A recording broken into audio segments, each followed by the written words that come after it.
Bienvenidos a su programa Entendiendo los Tiempos. Hoy queremos explorar la intersección de la fe y la razón en el contexto de la apologética cristiana moderna. Y nos acompaña Joe Owens de Respuestas en Génesis para discutir temas cruciales que desafían y definen nuestra fe en el siglo XXI. Hoy profundizaremos en cuestiones como la validez de la apologética cristiana para defender la fe de una manera racional, el eterno debate entre la creación y la evolución, la interpretación de los días en el libro de Génesis y cómo la ciencia moderna se entrelaza con la cosmovisión cristiana.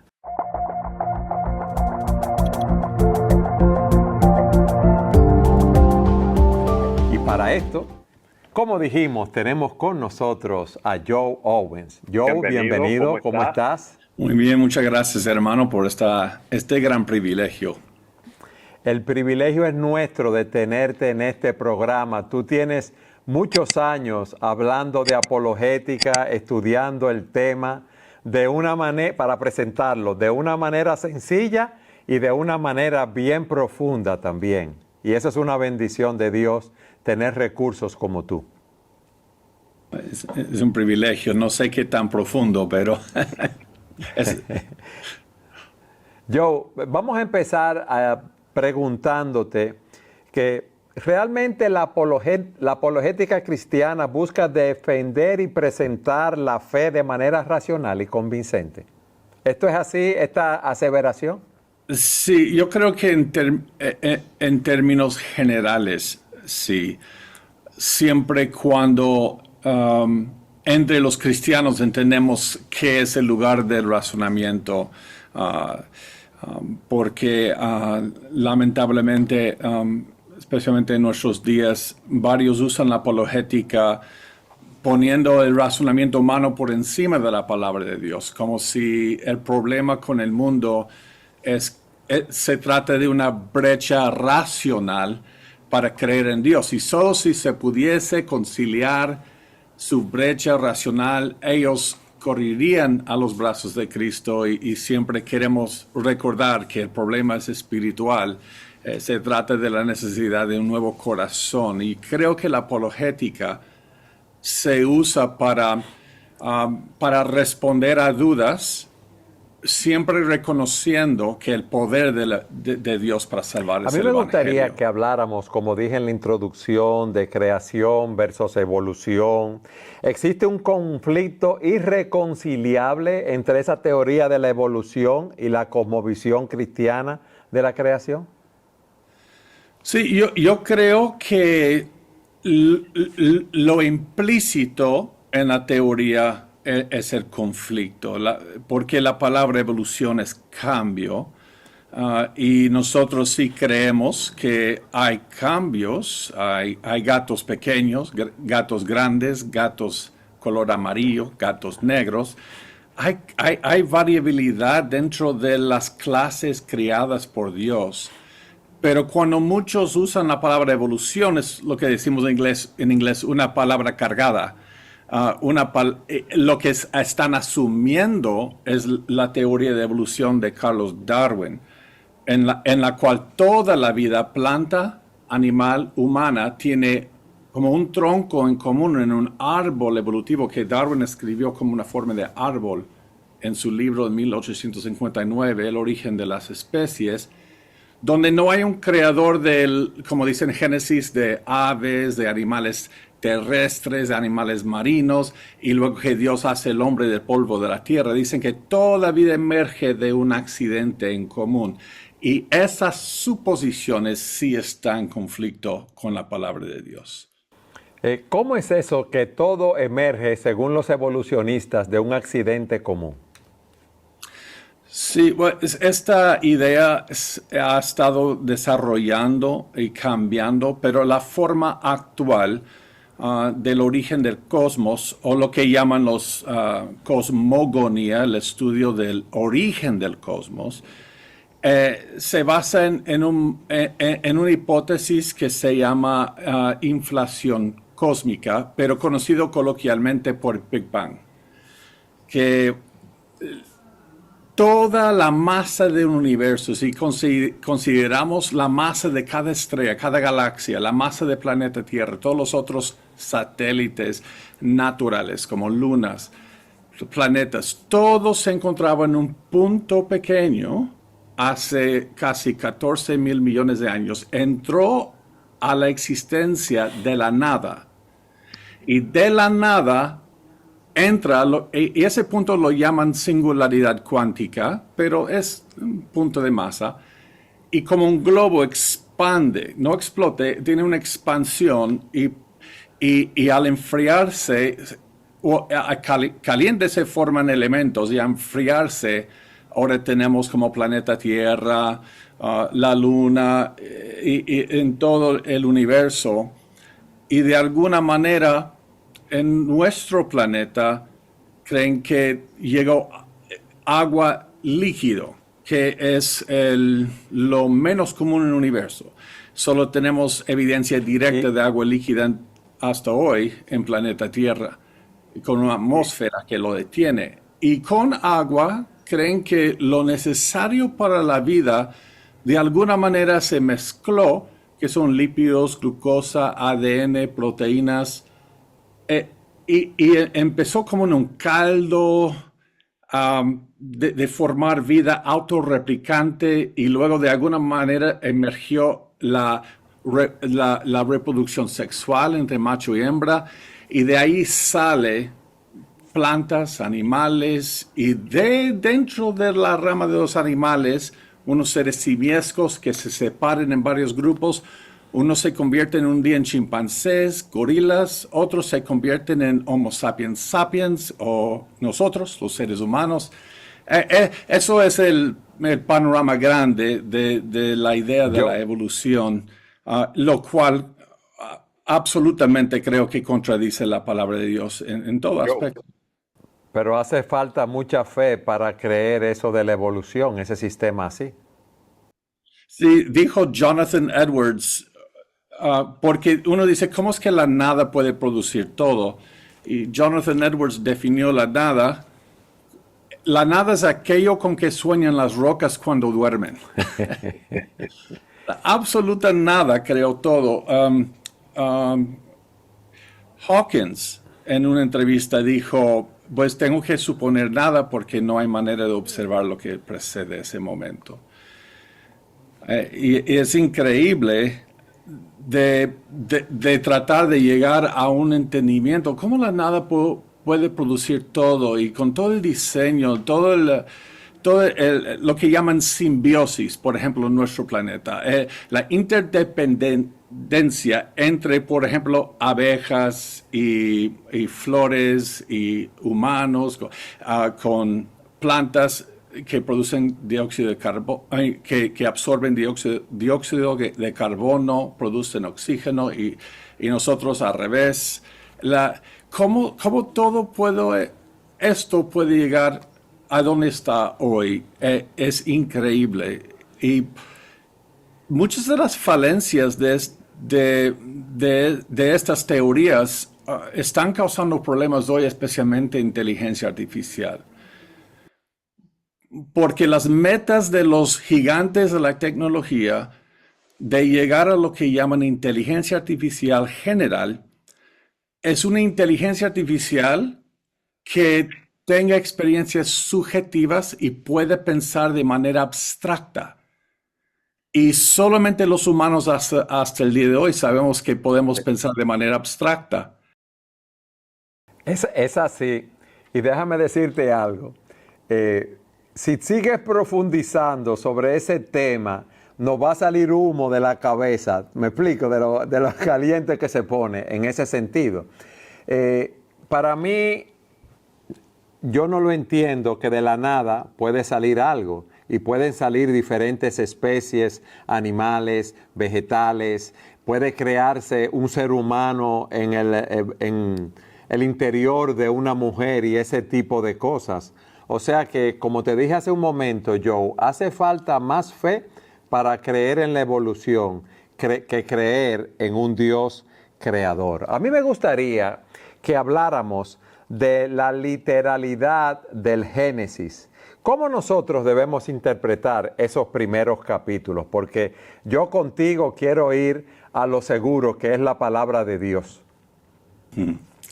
Pues no, yo creo que la mayoría de los que nos están viendo el programa podemos estar de acuerdo que hay distintos géneros literarios en la palabra de Dios. Los salmos con poesía, lo apocalíptico con Apocalipsis, y vemos porciones de eso en Daniel. Entonces la idea es, todo Génesis es lo que llaman historia narrativa o eventos cronológicos que Dios, que a través de Moisés nos está contando sobre orígenes, o hay una mezcla de poesía, lo que se tomaría no tan literal, o hay una mezcla de mitología del tiempo de Moisés, como dicen algunos apologistas. Dicen que Génesis es una mezcla de mitología y solo tenemos que buscar el significado teológico o moral. Pues ese debate no ha sido existente entre los judíos ni la iglesia cristiana hasta el siglo XVIII, después de Cristo, en lo que llaman la Ilustración Europea. Un tiempo cuando se pone el razonamiento del hombre por encima de lo que es revelado por Dios. Y en ese tiempo surgen ideas de cómo, como usted dijo, yo no tengo suficiente fe para creer que esto nada más es por procesos aleatorios, llegamos aquí. Entonces, en la geología, la formación de la Tierra, surgieron en el siglo XVIII y XIX ideas de millones sobre millones de años.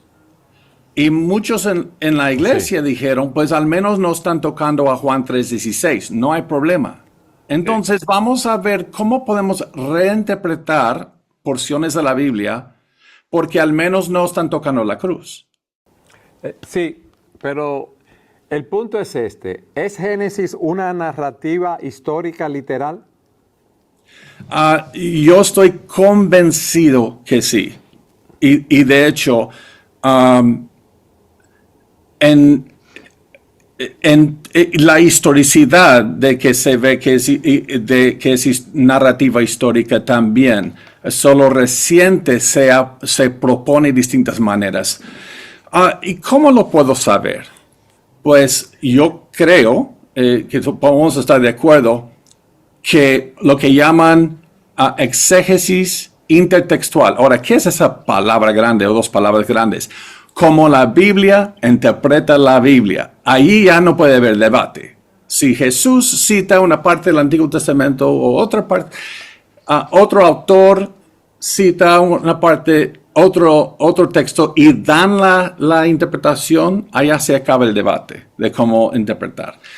Jesús, Pedro, Pablo, Santiago, todos cuando interpretan, cuando aluden o citan a los primeros capítulos de Génesis, los citan como historia narrativa.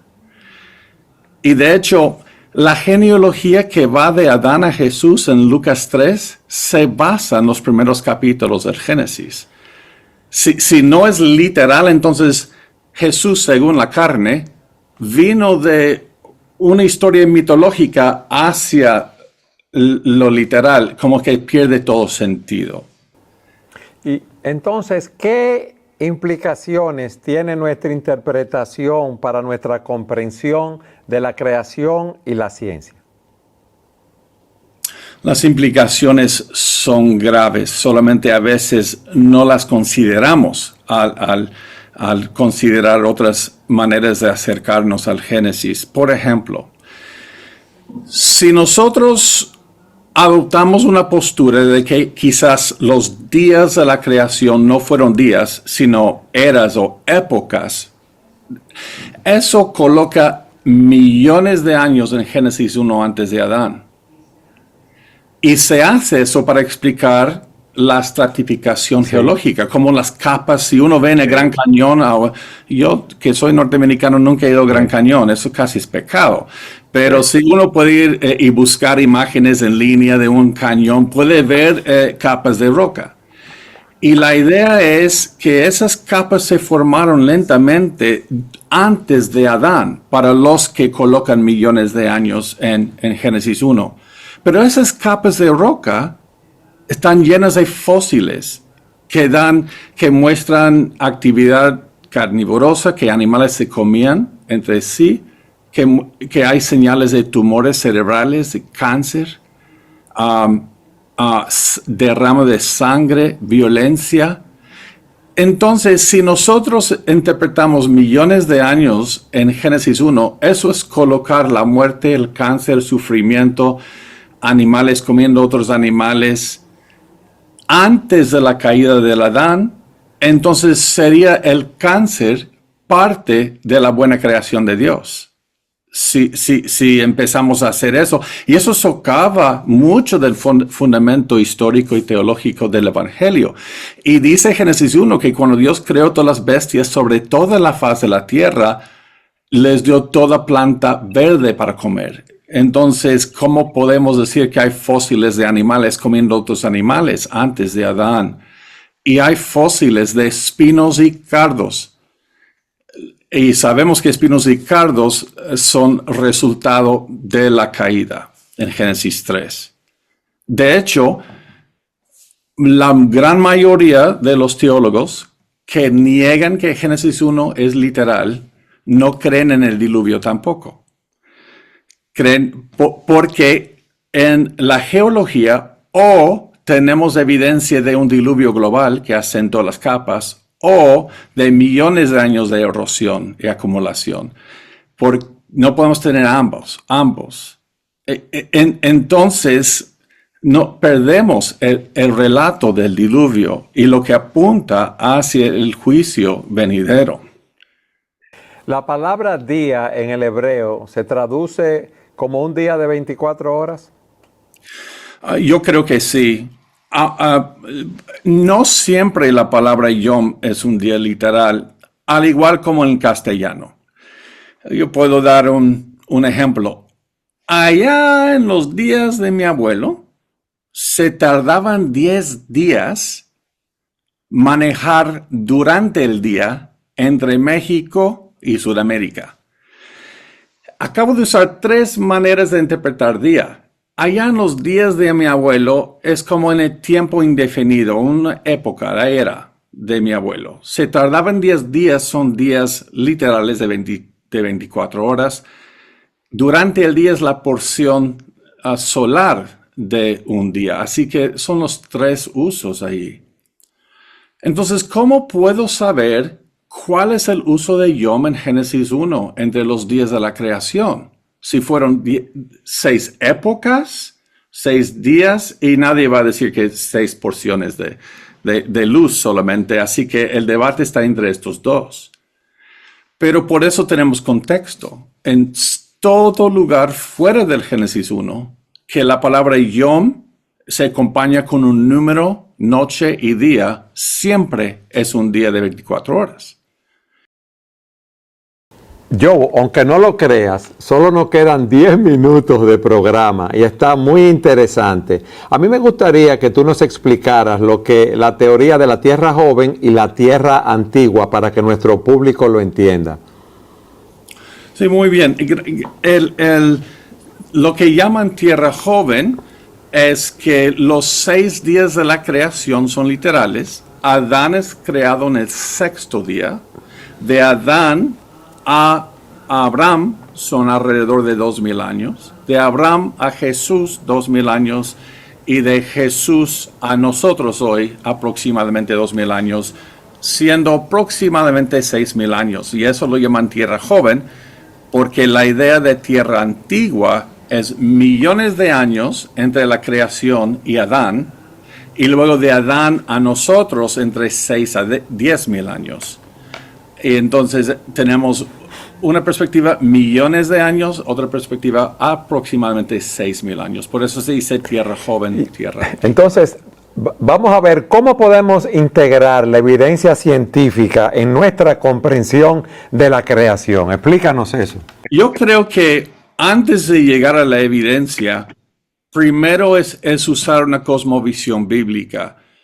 Porque no hay evidencia para creación, no hay evidencia para evolución, solo hay evidencia. Y nuestro punto de partida o compromiso o cosmovisión, lentes a través de los cuales que pintan el mundo, vamos a usar para interpretar la evidencia. Y sabemos eso en la política. Todos usan estadísticas a su propio gusto. Pero entonces, Hebreos capítulo 1, versículos 1 al 3, nos hablan de lo que llamamos causas primarias y secundarias de Dios. Cuando Dios actúa y no usa un medio creado, sino directamente, eso lo llamamos coloquialmente milagro, causa primaria. Pero cuando Dios actúa a través de sistemas que Él ha creado para llevar a cabo su voluntad, lo llamamos causas secundarias. Por ejemplo, si yo voy a un médico, yo doy gracias a Dios por el antibiótico que me da. Y alguien dice, pero ¿cómo? ¿Por qué? Si Dios no te sana. No, Dios me sanó, pero a través de una causa secundaria. Él puso los compuestos químicos en la tierra como misericordia por la caída. Digo todo esto porque Hebreos 1 al 3 dice que de manera primaria o milagrosa, Dios creó todo a través del Hijo. Y el Hijo siendo el medio, pero no es un medio creado, el Hijo no es creado. Entonces, la creación es un milagro directo de Dios. Y luego dice el texto que ahora el Hijo sostiene todo con la palabra de su poder. Entonces, ahora, como el Hijo sostiene el universo, podemos ver las fuerzas de la gravedad, cuánto tiempo se toma hacer algo para que crezca un árbol con fruta, para que un niño crezca a ser hombre, está sosteniendo. Y no podemos usar las reglas y mediciones del mundo natural hoy, la manera que sostiene, y extrapolarlos y meterlos en Génesis 1, por la misma razón que no podemos hacer eso en el nacimiento de Jesús o en la concepción de Jesús. Sabemos cómo Dios produce vida hoy por la replicación del ADN de mamá y papá, y es Dios obrando, pero a través del proceso de reproducción sexual. Entonces yo no puedo tomar eso para interpretar como la concepción de Jesús, porque fue directa. Por la misma manera, en la creación, Dios no está usando las leyes de la naturaleza. Él está creando todo de manera directa. Entonces, el problema viene cuando uno usa procesos actuales para interpretar, injertar en milagros. Pero aún así, hay mucha evidencia empírica, o lo que llaman científica, por una creación más joven. Y, por ejemplo, el Gran Cañón. El Gran Cañón corta a través de montañas también, pero si fuera un arroyo a través de millones de años que está erosionando la superficie para hacer hoy lo que llaman el río Colorado, el río que pasa abajo, hubiera ido alrededor de la montaña, pero corta en medio. Entonces eso muestra algo catastrófico. También, ¿se han visto los muros de Gran Cañón? No se ven suaves como así. Son así y ¡pah! Mostrando algo catastrófico. Eso es solo un par de ejemplos, por ejemplo, con el diluvio, que nos muestra que este evento fue catastrófico y más reciente, no poco a poco a través de millones de años. Hay fósiles que recorren 3 capas sedimentarias, un solo fósil. ¿Cómo puede ser si se separan por millones de años cada uno? ¿Cómo puede ser un árbol en el aire expuesto a oxígeno y luego se entierra por la mitad de una capa que se convierte en roca y esto no se descompone, y luego un proceso de 600 millones de años con un árbol estaba expuesto y nunca se descompuso? Y eso se llaman fósiles polistratos. Y hay esos fósiles mostrando fue que un evento durante un año, no como el diluvio global, no un evento a través de cientos de millones de años. Wow, qué bueno es escuchar todas esas evidencias, Joe. Nos quedan 3 minutos de programa y no sé si nos quieras dar en general una exhortación para nuestro público a la luz de lo que hemos visto, porque vamos a hacer otro programa, porque tenemos más temas que tratar. Sí, nuevamente doy gracias a Dios por esta oportunidad y quiero animar a los que ven. En cuanto a la defensa de la fe, debe ser, yo les animo a que sea una expresión de tu relación con Cristo y la teología, que no reemplace la teología y que no formemos como nosotros entendemos a Dios a partir de nuestros argumentos de defender la fe y así interpretar la palabra de Dios. Eso ha provocado muchos problemas. Debe ser al revés.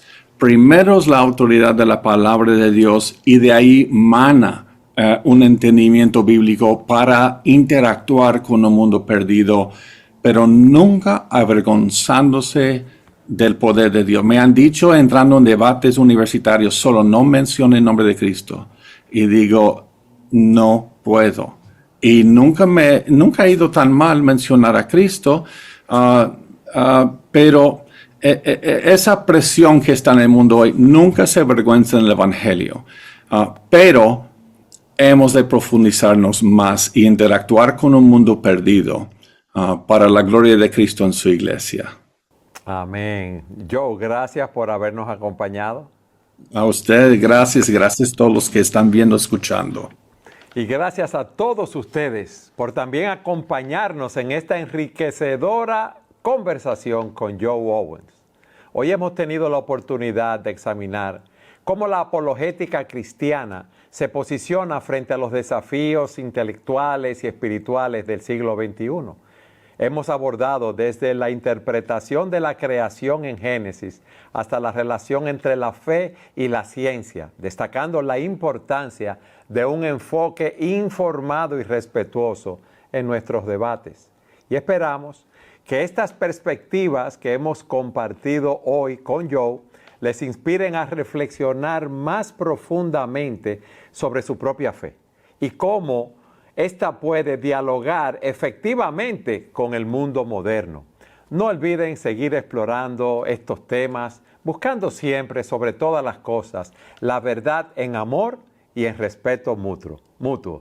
Gracias por habernos acompañado en su programa Entendiendo los Tiempos.